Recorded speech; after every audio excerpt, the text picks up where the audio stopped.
بالله من الشيطان الرجيم. بسم الله الرحمن الرحيم. من كفر بالله من بعد إيمانه إلا من أكره وقلبه مطمئن بالإيمان ولكن من شرح بالكفر صدرا فعليهم غضب من الله ولهم عذاب عظيم. ذلك بأنهم استحبوا الحياة الدنيا على الآخرة وأن الله لا يهدي القوم الكافرين.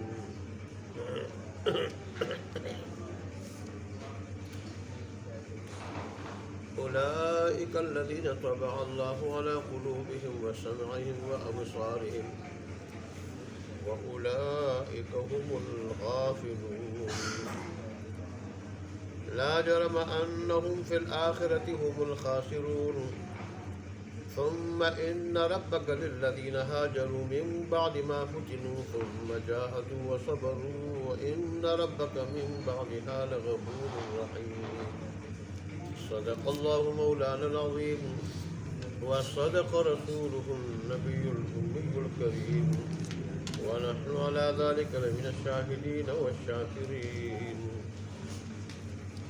والحمد لله رب العالمين.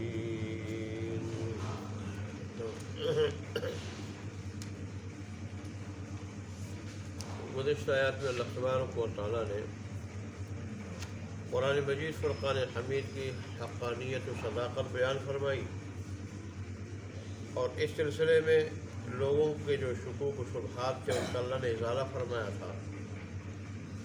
لوگ تو کبھی یہ کہتے تھے کہ اپنی طرف سے گڑھ لاتا ہے، تو اللہ نے اس کا بھی جواب دیا اور کہ بھئی یہ اپنی طرف سے گڑھتے نہیں بلکہ جبرائیل امین جو ایک قوت والا اور امانت دار فرشتہ ہے وہ رب کی طرف سے بالکل جیسے اللہ تبارک و تعالی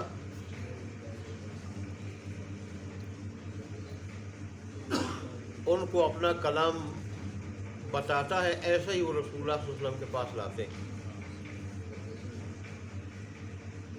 اور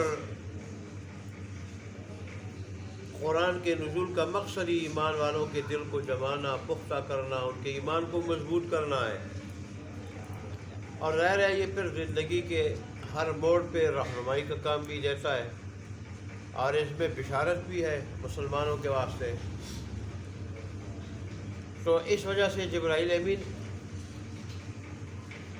بتدریج اس قرآن کو لاتے ہیں، اپنی طرف سے یہ گڑھتے نہیں ہیں، یہ گڑھا ہوا نہیں، رب کا بھیجا ہوا. اور پھر وہ یہ کہتے تھے کہ کوئی عجمی غلام سکھانے والا ہے آپ، تو اس کا جواب اللہ نے یہ دیا کہ جو عجمی آدمی عربی پر پوری طرح عبوری نہ رکھتا ہو، وہ اظہار معافی ضمیر نہ کر سکتا ہو، وہ ایسی فصاحت اور بلاغت والا کلام کیسے سکھا سکتا ہے کسی کو؟ وہ ایسی فصیح اور بلی عربی، واضح عربی کیسے سکھا سکتا ہے جو خود اظہار معافی ضمیر عربی میں نہ کر سکتا ہو، عجمی ہو؟ کچھ تو یہ عقل سے کام لے آئے. پھر اللہ تبارک و تعالیٰ نے فرمایا کہ جو اللہ کی آیات پر ایمان نہ لاتے ہوں، ان کو نہ مانتے ہوں، ان پہ عمل کرنے کے لیے اور ماننے کے لیے تیار نہ ہوں، وہ اس قسم کے بہانے بناتے ہیں.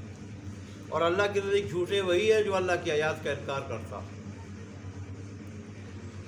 آج کی آیات میں اللہ تبارک و تعالیٰ نے کچھ مجبوری اور اضطراری حالات کے احکام بتائے ایمان کے سلسلے میں. ویسے تو کلمہ کفر اللہ کو کسی حال میں پسندیدہ نہیں، کسی حال میں، لیکن بعض اوقات انسان اگر ایسا مجبور ہو جائے کہ اس کو کوئی کافر کہے کہ کلمہ کفر زبان پہ لاؤ ورنہ تیری جان جائے گی، تیرا عضو جائے گا، تو ایسی حالت میں اگر زبان سے کلمہ کفر زبان پہ لائے جان بچانے کے لیے، بشرط ہے کہ دل ایمان سے کیا ہو، مطمئن ہو،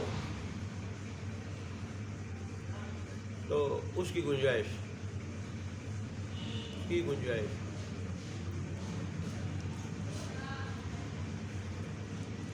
تاریخ اسلام، دین اسلام کے مشاہیر کی، دین اسلام کی سربلندی کے لیے ذاتی قربانیوں سے بری پڑی ہے، کہ لوگوں نے ان کو، کافروں نے بڑے ظلم و ستم کا نشانہ بنایا، کئی ان سے کفریہ کلمات کہلوائے، کئی ان کو جسمانی تکلیفیں دی، اذیتیں دی، اور پھر اس کی پاداش میں بعضوں کو شہید بھی کیا گیا۔ اس سلسلے میں بلال رضی اللہ عنہ کا نام تو سارے فہرست میں مشہور ہے۔ یہ رسول اللہ صلی اللہ علیہ وسلم کے ان صحابہ میں سے ہیں جو عزیمت والے، بڑے عزم والے مشہور ہیں۔ بعض ایسے تھے انہوں نے رخصت پہ عمل کیا، رخصت پہ کفر سے نفرت کرتے ہوئے دل میں جان بچانے کے لیے رخصت پہ عمل کیا، جیسے حضرت عمار رضی اللہ عنہ، عمار بن یاسر رضی اللہ تعالیٰ عنہما، باپ بیٹا دونوں مسلمان ہیں۔ ایک مرتبہ رسول اللہ صلی اللہ علیہ وسلم کے پاس آئے دوڑتے ہوئے، گھبراتے ہوئے کہ اللہ کے پیارے حبیب، آج تو کافروں نے مجھے پکڑا اور آپ کی شان میں بھی کچھ برے کلمات کہلوائے مجھ سے، اور کچھ دین اسلام کے بارے میں اور اپنے معبودوں کی اچھائی میں مجھ سے کلمات کہلوائے، کلمات کفر۔ تو رسول اللہ نے فرمایا آپ کے دل کی کیا حالت تھی اس وقت؟ کہنے لگے دل تو میرا بڑا مطمئن تھا دین اسلام سے، دین اسلام پہ میرا دل بڑا مطمئن تھا کہ برحق مذہب ہے، سچا مذہب ہے، مجبور تھا جان بچانے کے لیے۔ رسول اللہ نے فرمایا پھر کوئی بات نہیں، آئندہ بھی اگر اس حالت میں تمہیں مجبور کرے تو ایسے کلمات کہہ سکتے ہو اس کی یاد۔ لیکن انہی کے والد حضرت یاسر کو جب کہا گیا کہ کلمہ کفر ادا کرو تو انہوں نے کہا نہیں، میں کٹ سکتا ہوں، زبان پہ کلمہ کفر نہیں لا سکتا۔ چنانچہ کٹ گئے، شہید کیا گیا ان کو، لیکن کلمہ کفر زبان پہ انہوں نے ادا نہیں کی۔ اور پھر انہی حضرت عمار رضی اللہ عنہ کی والدہ حضرت سمیہ رضی اللہ عنہ، ان کو بھی بڑا کہا گیا کہ کلمہ کفر عورتوں کے، عورت ذاتوں کے